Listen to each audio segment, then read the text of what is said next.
Hello, sorry, YouTube. I was just trying to work out Instagram go live. Welcome to History Tea Time Chat. It's the 19th of July. It's a Wednesday. I wasn't here with you last week, so let me tell you about where I was, what I was up to, um, and lots of things that have been going on. It has been incredibly busy here. Um, and anyway, so I'll tell you all more about that. Let me know where you're watching from. Give me a thumbs up that you can hear me okay. You know I have previous for not having any sound. So hopefully that is not going to be a problem today. Fonna Kelly joining from Thailand. Hello, welcome. So I can see quite a few familiar faces. Hi Melissa, how are you? So I am streaming live on Facebook, YouTube, and Instagram. It's a bit of an impromptu one today, but so much has been going on that I'm pretty sure I can talk to you off the cuff about it all. Welcome from Argentina, Miss Lady Lay, Colorado, Megs, Tommy's in Boston, Wisaya is in Oklahoma. Welcome. Hiya Heidi over there in the Netherlands and Melissa over there in Cape Cod. So, and Brian, of course, in Cornwall. It's sunny. Yay, you've got sun down in Cornwall, which is where it should be. So I have just literally finished an interview with Gareth Russell about his new book, The Palace, which I am very fortunate enough to have an advance copy of. It is released in August in the UK and various other places. New Zealand, I think you get it. In the US in December. And he was just explaining on the interview that he's just given to me that that's because he will be doing book tour book tours. So it allows him to be in all those different places in order to do that. So if you're interested in seeing Gareth speak and you're over in the US, then follow him on Instagram and he will be able to, I'm sorry, he will share with you dates of those sorts of things. So that is the reason though why there's such a difference between the publication dates of his new book. However, I have just interviewed him about the book, about some of my favorite parts of it, although it's very difficult to come up with my favorite parts. That interview will be available to members of my Patreon club on the 6th of August and everybody else on the 13th of August. So you won't have as long to wait for that as you will for the book. There are a few people who I know will be joining me today or already here who are on tour with me and Gareth in September. And you, of course, are able to order the book for Gareth to bring with him and give you a signed copy of. Please excuse me if my voice starts to go today. I have managed to get a little bit of a cold going, which is a bit annoying. Caroline, top of the morning to you. Welcome. So last week I was away. As you know, I don't share where I'm going beforehand for obvious reasons, but I was down in Portsmouth, one of my favourite places. Seems a bit bizarre to be one of my favourite places, but it is. And it is the home of Portsmouth Historic Dockyard. A dockyard since the time of Henry VIII. His flagship, the Mary Rose, which sank not far from there in the Solent during the battle on this day, in fact, 19th of July, 1545. If anyone wants to Google check me, please do. And it sank in the Solent just off Southsea, very close by to Portsmouth. And she is now, after being retrieved from the seabed in 1982, is in her permanent home in the historic dockyard. So if you haven't had the chance to go and see her, she's amazing. And she is, we say this about a few places, but she really is a Tudor time capsule. The reason being she sank so fast. There was, I think, 500 men on board, 35 survived, but everything went down with the ship, including clearly most of her crew. All of the artifacts, the ordnance, everything went down. Now, some of it was retrieved, some of it initially. The um, the attempt to retrieve her actually began very quickly. Um, and the reason I was down at the Mary Rose Museum was to listen to Dr. Estelle Perron talk and Dr. Joanne Paul. And what Joanne was saying um, was, I'm going to put something in the chat, Melissa, just to see if it's working. Oh, Edward was on HMS Victory. I will get to HMS Victory in a moment. Again, one of my favourite places to visit. But Joanne Paul was talking about, obviously, the Dudleys. Her book on the House of Dudley is her first book. It's the book that's out at the moment. It's the one she's doing talks on. Now, John Dudley, as his position of, I think it was Lord High Admiral, was there clearly at the Battle of the Solent. So when the Mary Rose went down, and he initiated very quickly an attempt to retrieve her after the battle. And John was explaining that actually these ships don't go to the bottom. I'd never thought about this. They sort of float almost under the surface for a bit, but it's very slow. And the idea was that they would have two ships, ropes, and these ropes would be taken underneath the Mary Rose. The two other ships would sail away from each other, which must be a feat in itself before mechanized ships, and would lift her up to the surface fully with everything. That didn't happen, and to bring her up, but not until 1982 was she finally brought to the surface, taken to a dry dock in Portsmouth Historic Dockyard, and has gone through an incredibly lengthy process to dry out the timbers, because drying out, it's a bit of that's a bit misleading term, because all of the water pockets within the wood have to be replaced, otherwise the wood would where the water's basically kept it swelled.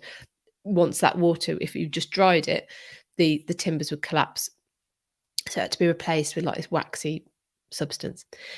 That's taken years. Now, finally, she was opened up to the air. She was stable enough to open up to the air a few years ago. So when you go, the first 2 levels, I think it is, I think there's 3 levels. The first 2 levels, I've been there loads of times, but I can't even remember. 2 levels, you are behind glass when you see her, and she is on one side, and on the other side is the artifacts that would have been brought up. So you have to imagine you're in the middle of the ship. So her surviving is on one side, and then a recreation of the kind of things that you would find at that part of the ship would be on your other side. On the top level, you're not behind glass anymore. You're actually you're in the same airspace as the ship, which feels very different. Actually, it's I don't know why. I don't know why it would. I suppose because you're literally, from being behind glass, you feel like you're closer to her. And so and in the Mary Rose Museum, and there's tens of thousands of artifacts that were brought up with her. And the Mary Rose was commissioned by Henry VIII only a couple of years into his reign, and she sank a couple of years before he died. So she spans pretty much his entire reign. And like I said, because she went down so fast, all of these tens of thousands of artifacts were preserved, and they are everything you can think of, from the most personal items through to the cannon. Her bell, the ship's bell, you might have seen, I've done a reel of this, was discovered last. I think what the story goes, that the ship's bell was discovered as one of the final artifacts, which I find incredible, and just looks like new now, and is on display. But all of these a big wide variety of the artifacts are on display, but there's plenty more that's still in the just being kept in storage. I was very lucky. I got speaking to somebody Pippa, shout out to you, at the Mary Rose Museum while I was there, and she took me to see a special a special place, a special exhibit, which is open only to sort of special visits. Um, so I got to see even more stuff, uh, which was fabulous. So I will be looking to incorporate the Mary Rose into a tour at some point, um, because I adore it. So as soon as I manage to find a way of weaving it into a tour story, I will be. So Kath, where actually did the Mary Rose sink? So Portsmouth is on the south coast near the Isle of Wight, and the body of water between the Isle of Wight and the English mainland coast is called the Solent, and that's where she sank, where she went down. And she's half preserved because over time the exposed timbers have been worn away with the the currents and whatever. So the half that sank into the mud is the preserved half. She's fabulous. She's fabulous. Um, so I was there listening to, like I say, Estelle and Joanne do their talks. Joanne, as I said, talks about the House of Dudley, which was, oh, I'll come back to Joanne's actually, because that ties into something else, but also Estelle. Estelle was talking about the topic of her book, which you can read. It's out now, which is Blood, Fire and Gold, a dual biography of Elizabeth I and Catherine de Medici. And she just speaks off the just she just speaks. She spoke for like 3/4 of an hour just on how important, intriguing, and captivating these two women were, because of course they were contemporaries. And before Estelle's work, there isn't really anything that looks at these two queens and their relationships. Now, incredibly, you think of Elizabeth I, the Virgin Queen. She gets her power from ruling alone. She doesn't marry. She doesn't have children. She sees a threat in that, because as soon as she marries, and especially if she has children, especially if those children are male, she will be immediately sidelined. That was her fear. Whereas Catherine de Medici, Queen Consort, of course, so slightly different different situation, but gets her power from being the mother to the king. She's not very powerful as Queen Consort when her husband is alive, because he has a favourite mistress who really has more of the political sway. But once her husband dies and her sons succeed on the throne, that's where she gets her power. So you have this contrast of these two very powerful women getting their power from the exact opposite situation. One a virgin, one a mother, and that's where they get their power from. And Estelle spoke about this. Also, just their actual relationship, the marriage negotiations, which went on for a much longer period than I had realised before I read Estelle's book. I'd highly recommend it if you want to understand more about Elizabeth's reign, and especially actually the part of, well, was she going to marry or was she not going to marry? It was fascinating. Joanne spoke about, like I said, the House of Dudley, her book, and it was great to weave in the story of John Dudley and him trying to raise the Mary Rose, as we were in the Mary Rose Museum at the time. And Joanne's book was the subject of our latest book club meeting, which only took place on Sunday. And if you join Patreon, or if you're a patron and you didn't make that meeting, the meetings are recorded with everyone's permission anyway. So usually record it and put it into Patreon. So even if you're new, if you join after and you want to just see how book club runs, you can watch one of those meetings. Our next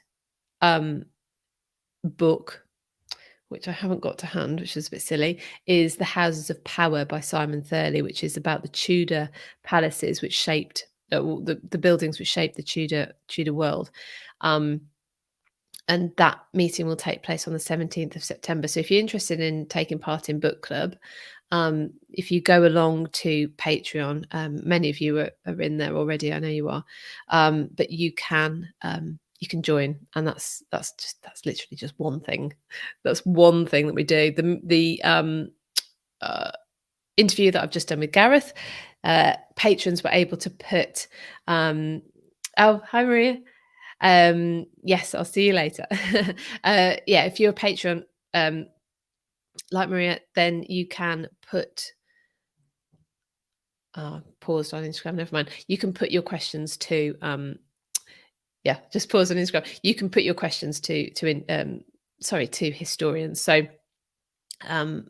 and also you get the extended ad-free, let's go ad-free, yeah, version of the interviews. So anyway, that said, Joanne's book was the topic which we spoke about on Sunday. She's read Blood, Fire and Gold and got The House of Dudley from the library ready to read. You'll love it. Both of them give a fresh perspective. Actually, this is what came out in the discussion we had in book club, a fresh perspective on a story you think you already know, the Tudors.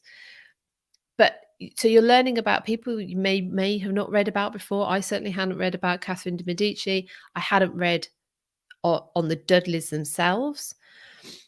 And it might be that actually the work wasn't necessarily out there before these books, because Joanne definitely came across stories that she hadn't encountered before while she was researching the book. So she didn't expect to find these stories.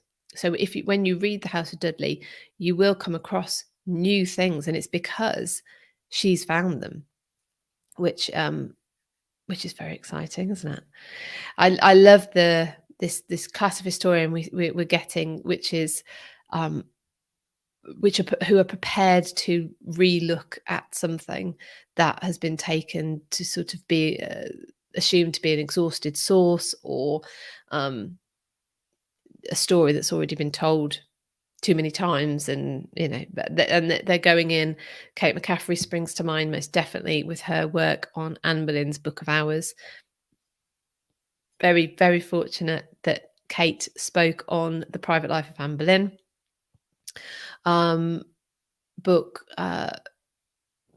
tour even a few weeks ago. And again, if you're in Patreon, you'll get to see that talk. I'm going to make that one available first. We've got all the talks, or the ones I've recorded from the tours. Those talks will be made available in Patreon over the next few months. I will spread them out, but I'm going to do Kate McCaffrey's talk on Anne Boleyn's and Thomas Cromwell's Book of Hours. I'm going to put that one available first because it's ongoing research. So where she's at with it now, she may well make more discoveries as well. And if you can get to Hever,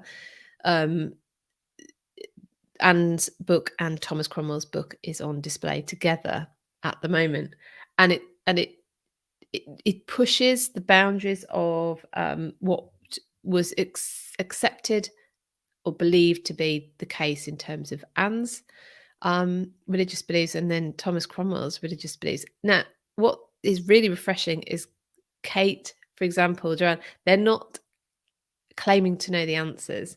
If there's a question that is thrown up, it will be the question they will ask, and they won't pretend that they know the answer to. Rather, refreshing. Gareth Russell, who I've already mentioned a million times, says if you meet a historian who says, I don't know, or I've changed my mind, if they never say either of those two things, you probably haven't met a decent scholar. So that was not the only thing I got up to in Portsmouth, though. The Mary Rose was not the only thing I visited in Portsmouth Historic Dockyard. Excuse me for sniffing, I have got a cold. There are two other ships of note, of interest. HMS Victory, which I think Edward just said he was singing there yesterday, and the Warrior. So HMS Victory is the ship on which Nelson was killed during the Battle of Trafalgar. And you can explore most of the ship. It's having some restoration work doing on it at the moment, but most of the ship um, you can explore. You can see there's a plaque on the floor where Nelson fell, and you can also go underneath to the poop deck, I think they call it. Sorry, I'm not a sailor, clearly. Where there's a lantern and a laurel wreath um, on the side, on the inside of the ship, and a lantern there where he actually died. I went. In order, I saw in chronological order. I visited the Mary Rose, then the Victory, and then which is a Georgian ship, and then the Warrior, which is a Victorian ship, and it helps. You could go and want to see the Mary Rose because you're interested in Tudor history, for instance, but do go and see the other ships because the ways in which the ways in which the sailors would have lived, worked, all within the same place. I don't It seems to be very similar as you look through. So as you go through, so it gives you a fair idea of what it might have been like on the Mary Rose by going and having a look at the Victory. So, for instance, the tables on which they ate were the same, were right next to the cannon which that group of men would have manned during a battle. It might also be where I think it was also where they sleep. So they're over the same sort of space. Then their hammocks would be put up at night. So, and you can see the hammocks. You can also then go into Nelson's cabin. Couldn't think of the word then. His rooms, Nelson's cabin, and see just how much space he had in comparison. But of course, he's doing very important things like directing how the battle is going to go from the English side. Then I went to visit the Warrior, and the Warrior is a Victorian ship. She was never used in anger, actually. She is a hybrid of wood and iron, coal powered. I found it incredibly eerie. I don't generally get spooked, but for some reason, and I have been there before, but for some reason, in um uh the furnaces, what do you call it at the bottom of the ship where they would have stoked the fires, um for the engine, I got spooked. I had to kind of, I went in and sort of went very quickly through, got one picture, I think. Never happens to me, but it did happen to me that day. So, maybe there's something going on there. But she's fascinating. And again, you can see how the sailors lived and worked in the same spaces, close proximity to other people. You get a feel for, if there was boilers. Thanks, Colleen. The boilers, yes, down there, because as well, it was quiet. Now, of course, it was quiet. There's no one there. There's nothing. It's nothing happening, but it creaks still. So the Warrior is still sat in water, and it creaks still. And then I got to imagining, well, how loud would it have been in here with I don't know how many there were, maybe 16 or 20 furnaces. So can you imagine the men like shoveling in the coal, and the heat and the noise and the smell? It must have been incredible. Yeah, so I got thinking about that and then spooked myself out and had to and run through. Interesting. Well done, Philippa. Now, that was not the only thing. Those were not the only three things I was looking at the dockyard. I walked into a gift shop, just one of the gift shops, as you do, and I saw a book on the Armada Maps. This is a little book. This is the book. If you're listening on the podcast, it's just a sort of small, glossy mini book about something called the Armada Maps. And I picked up the book and thought, well, that's very interesting. I want to know more about the Armada, whatever I can read, and took it away with me. This is the day of the evening talks that I was going to visit. Sorry, that I was going to see at the Mary Rose Museum that evening. And when I got speaking to the lady from the Mary Rose Museum, um, sorry, Melissa's on catch up, and apparently when I speak at 1.5 times the speed, I speak like a New Yorker.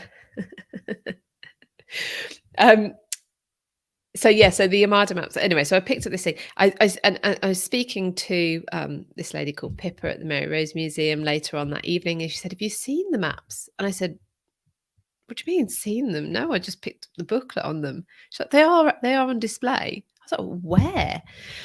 And you had to go through this gift shop, through a big room display about Nelson and the Victory, which was very interesting. Another corridor and 2 more spaces before, right at the end, was the Armada Maps. Now, I will be writing a blog about these, which will go into my Patreon, and it will be on the paid Substack. Excuse me, Stiffy, I'm so sorry. But the Armada Maps, they're fascinating. So they were created following the Spanish Armada in 1588. Silkworm and Cottatails, have you ever visited Buckler's Yard? It says hard, but I think where the vessels were built for Nelson's Navy near the New Forest. I haven't. I'm going to. Oh, some of these places they take me so long to get to that I go and I do a load of things. So that could go on my list for when I'm next in that area. That's really great. Thank you. Oh, it is hard. It is hard. I beg your pardon. Thank you, Edward. Yeah, sorry about that. Okay. Interesting. So, yeah, so I will write a blog about the Armada Maps for other people who've not heard of them. They are, like I say, they were created soon after the Spanish Armada of 1588 by Lord Howard. What's his full title? Admiral Howard, Lord. Oh, let me go. It's like it's ridiculous. Lord High Admiral Lord Howard of Effingham. There you go. And they seem to have been created to go with a written account of the Spanish Armada for Elizabeth I. So these maps, Elizabeth set her eyes on these to understand how the Armada had gone. Now, there's a few things in there that I think might be a surprise. If they're a surprise to me, hopefully they'll be interesting and as a surprise to you. How long the battle was fought over was one of the things. How much strategy was actually involved. Now, I feel, and tell me if you've heard different, but I feel like the Armada is put across as kind of a lucky English victory. The Spanish weren't prepared. The English were the got them. That's it. And the English didn't really do a whole lot. Well, the maps, to me, at least tell a different story to that. There's a lot of strategy involved, a lot of interesting maneuvers, a little bit of Drake going off and doing his own thing at one point, which is a bit naughty. And the maps, though, tell the story. This is 10. They were created in England, but on paper, which had come, well, paper for a start, which came from the Rhine, probably. Probably came from the Rhine region. There's a watermark on there, which seems to indicate that. Probably created, almost definitely created by Flemish artists, cartographers who were in the country at this time, because there are words that are in Flemish. The points on the compass. Now, I'm presuming I'm okay to show you a little bit of them. This is the book. So if you want to get hold of this book, I don't know if you can find it, but it's from the National Museum of the Royal Navy. So that's a museum at Portsmouth Historic Dockyard. They clearly have a lot of wonderful treasures. Now, well, there's loads of things I found fascinating with. So here is, I don't know if I can show you that on YouTube. Oh, you can just about see. Um, Now the colour, which is really quite cute because you have little flags in colour, but apparently the colour was added in the I want to say, I don't know if it's the 19th or 20th century, but anyway, when they were sold, they would yeah, Kathy, need to get down to that museum, but it would be a fair old track. It would, from Lancashire, but you could do Porchester while you're there. You could go over to the Isle of Wight and see Osborne House, which I've still not managed to do actually. There's quite a bit down there, so you could maybe create a little itinerary and make a few days of it. But yeah, the colour to these maps was added much later on, centuries later, in order to make them more saleable. It does appear to have done that. And so, like I said, they give a step by step, pretty much, account of the battle in visual form. I forgot what the bit I was going to say about that, though. There's something else I wanted to tell you about that. Maybe it'll come back to me. I might leave it for the blog. It ties in with the Tilbury speech. I'll leave that to the blog if you want to know how it ties into the Tilbury speech in a surprising way. Then I will include that in the blog. But yeah, so you can see so here you've got the Spanish fleet. Where am I? Spanish fleet here. Its direction of travel. Sorry, no, not that one. That is showing them capturing a fishing boat, trying to get more information. And this is the I can't remember which ship that is, but anyway, it's going into Plymouth and firing a shot. That's the warning shot to let everyone know there that the Armada has been sighted and are here, ready to go. Edward also says Palmerston's forts, Fort North. Is that somewhere else we could go? Similar area. Brilliant. Okay, fab. So there's also follow-on stuff from the maps. The maps were made into tapestries. The tapestries were at the Palace of Westminster. You can see them in engravings of Charles II sitting in the House of Commons. They were destroyed in the fire that destroyed the Palace of Westminster, sadly. However, also there were drawings made of them by someone called Pine, who sort of said, well, if there's a fire, we're not going to, we're going to lose these. And he made copies of them, thank goodness. The maps themselves, these maps, were bought in 2020. So I had missed this completely. Perhaps it was in the news, but there was quite a lot in the news in 2020. And it wasn't all good. Now, a rare bookseller sold these maps, and they were going to go to somewhere in the US. I think it was a US buyer. Now there is, I'm happy to say, which I didn't know before this, there is a committee for the export of works of art, which put a stop on it. And what they do is, if they identify something that is of national importance, that's about to go abroad, they can put a stop on it and see if they can find a domestic buyer, which is what happened. And the National Museum of the Royal Navy were able to purchase the maps. They are on display for a very short period of time when they are out, because of how delicate they are. It was just wonderful, a chance conversation, and I get to see these maps, and like I say, I will share. I will share more about that in a blog that I can than I can do here. I need to say some thank yous. Actually, I wasn't here last week, but I've had so I wasn't able to do some of these last week, but I've had so many people join my Patreon. I'm really, really grateful. It's fabulous. We're nearly up to 100 members now. Book club was fabulous. The questions that everyone puts forward for our historian interviews are fabulous.